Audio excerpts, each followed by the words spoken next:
السلام عليكم ورحمة الله وبركاته. برج الجوزاء، حبايبي برج الجوزاء، عندكم فرصة لا تتكرر إلا كل سنوات طويلة. تاني، عندكم فرصة لا تتكرر إلا كل سنوات طويلة.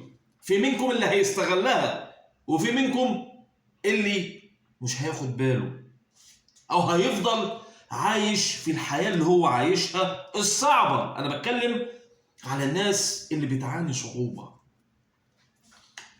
بيأتي هذا التحرك المنتظر للمشتري وانتقاله إلى بيتك الأول، بيت شخصيتك، وده كوكب السعد. بيت شخصيتك وآمالك وطموحك وميولك ورغباتك وحظوظك القادمة ورؤية الناس ليك. طبعا في ناس مش بتعترف بالكواكب ديت، ملهاش دعوه بالليله وبتاخد الموضوع هي بتقزقز لب ومش فاهمه حاجه من جميع الابراج. انا بشفق عليهم، لان التحركات الكوكبيه لو بيفهموا مدى تاثير التحركات الكوكبيه في ده انت لما بيكون الدنيا مغيمه كده يومين ثلاثه ورا بعض، مزاجك العام بيبقى هتتهبل، وشويه غيام كده يومين ثلاثه ما بنشوفش الشمس. شفتوا الطاقة؟ امال بقى التحركات الكوكبية زي الخسوف والكسوف اللي ذكروا وامرنا ان احنا نصلي ضرعا للمخاطر بسببهم، ما ده تحركات كوكبية. انا بس مش هقول كتير للناس اللي ما بتفهمش الحاجات دي، لا تركن على جنب. انا بكلم الناس الصافوة من ابناء برج الجوزاء. انا اللي غير حياتي هو شغلي من 20 سنة. عشان كده بقول لكم استغلوا الفرصة، لاني استغليت انا على المستوى الشخصي الفرصه دي لما كان في توزيعه كوكبيه في البرج بتاعي الشخصي. استغليت اللحظات، عملت فيها المستحيل، اتلاقيت الدنيا مشهد بالفعل، طبعا بامر الله ولاننا ملتزمين. استغلوا الطاقه خلال الفتره بدايه من يوم 26. المشتري كوكب السعد الأكبر موجود في برجكم. أي حاجة عايزين تعملوها اعملوها خلال تلك الفترة للعام القادم. أي حاجة عايزين تعملوها شدوا فيها خلال الفترة، اعملوا فيها كل ما في جهدكم، يعني كل الجهد بذلوه، اعملوا كل شيء، لأن الفترة دي في لحظات حظ هتيجي مع اللي فعلا تعب. قبل ما اكمل، اللهم اني بلغت، اللهم فاشهد. فتره لن تتكرر الا بعد جيل اخر او بعد فتره طويله، لان الجيل بيبقى محدد السن، بعد سنين طويله. زي ما كان اخر مره مشتري في برجكم لجيل استغلوا، وحاليا في منهم ناس ما شاء الله. الخلاصه، الناس عليكم بصاصه والعين بيندب فيها رصاصه. علشان كده انتوا بالذات لافتين النظر، انتوا بالذات عليكم حرب شرسه، انتوا بالذات دايما زيكم زي برجين كمان مطمع، في طمع. انا بخاطب الناس الطيبه، لان برضه مش كل البرج طيب، في برضه شريرين يعني، تمام؟ لكن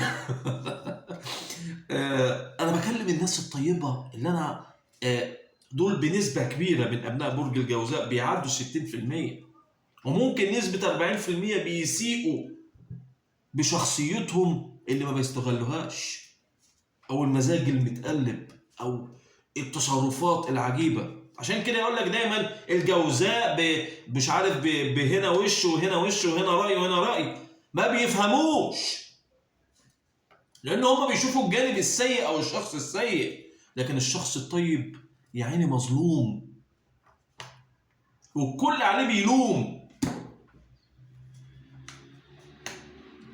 عاملين سمعه مش كويسه، لكن للاسف انتم احسن من ناس كتير. علشان كده ده وقت التغيير. استغلوا المرحله، استغلوا ان المشتري في برجكم، او بخاطب الناس الطيبه. خدوا بالكم، انا دايما بخاطب الناس الطيبه. دي قناتي الثانيه، انا يمكن ما اعرفش قلت لكم ان دي قناتي الثانيه، دي القناه الجديده بتاعنا. عندي قناه ثانيه اللي هي الكبيره عندي، دي قناه ثانيه برضو عاملها للتوقعات لجميع الابراج. اشتركوا فيها عشان ما توصل لكم كل شيء جديد. بتكلم فيها عن النفسيه، بتكلم فيها عن الفرص والاوقات، وده الوقت اللي لازم اطلع اكلمكم فيه. انا بكلمكم بطريقه مختلفه، طريقه قريبه شويه. في القناه الثانيه بتكلم التحركات الكوكبيه وكل شيء، بزهقكم تحركات كوكبيه والكلام ممكن يكون تقيل شويه، لكن هنا بقول لكم بنتكلم مع بعض اكننا قاعدين مع بعض كده. استغلوا الفتره دي. اللي عايز يتمرد اتمرد، تمرد على وضع. اللي عايز ينافس في مشروع جديد ابدأ. اللي عايز ياخد قرار بالسفر سافر. اللي عايز يبدأ علاقة جديدة هتختار صح. كل شيء هيبقى بالنسبة لك متاح، خاصة في الأشهر الأكثر حظا. عشان كده استغلوا المرحلة، صوروا على أوضاعكم. المشتري ده ثورة. المشتري انتقاله في البيت الأول لأي برج ده ثورة. ثورة، تمرد جديد. زي ما قلت لكم أنا بكلمكم بطريقة قريبة، مش بتواريخ ولا كلام من ده الكلام ده في القناة التانية، لكن هنا بكلمكم بطريقة قريبة منها شرح للي هيحصل والطاقة واللي هيتغير، ومنها نصايح. زي ما قلت لكم مش كلكم فيكم الطباع اللي بيتكلموا عنها، وفي منكم اللي بيعملها غصب عنه. يعني في منكم اللي بيتقلب غصب عنه، عنده تراكم، اللي قدامه مش فاهم ان هو قاعد يضغط عليه يضغط عليه يضغط لغايه ما انت مره واحده تطير تفلت، لانك عايز الامان والاستقرار، عايز الجدعنه، عايز الرومانسيه بجد، عايز التقدير. والتقدير جاي. يستغلوا الفتره في ان انتوا تعدلوا حياتكم. الحظ هيكون معاكم في طريقكم. عايز تاني التنويه. الناس اللي اتبعنا عن طريق الفيديوهات المقترحه، اشتراك وتفعيل الجرس علشان يوصلك مني كل جديد. انت لو حابب ان انت تشوفنا تاني، اللي عايز قراءه خاصه بعمل قراءه مكالمه مباشره الساعه 2 3، بعرفك كل شيء عن حياتك، السنوات القادمه، السنوات الاكثر حظا ولا حظا، كل شيء. اللي عايز قراءه كاتبه على عنوان الحلقه. والقراءه يا جماعه دي امانه، وبتبقى الساعه 2 3، ما بحددش وقت، ما بحددش وقت. ولما بقول لك حاجه عن شريك الحياه والناس اللي حواليك دي بتبقى امانه. اللي عايز قراءه يتواصل على هذا الرقم اللي كاتبه على الشاشه، اللي كاتبه على عنوان الحلقه. يا رب كده حبايبي برج الجوزاء جمال عبركتكم دائما. السلام عليكم.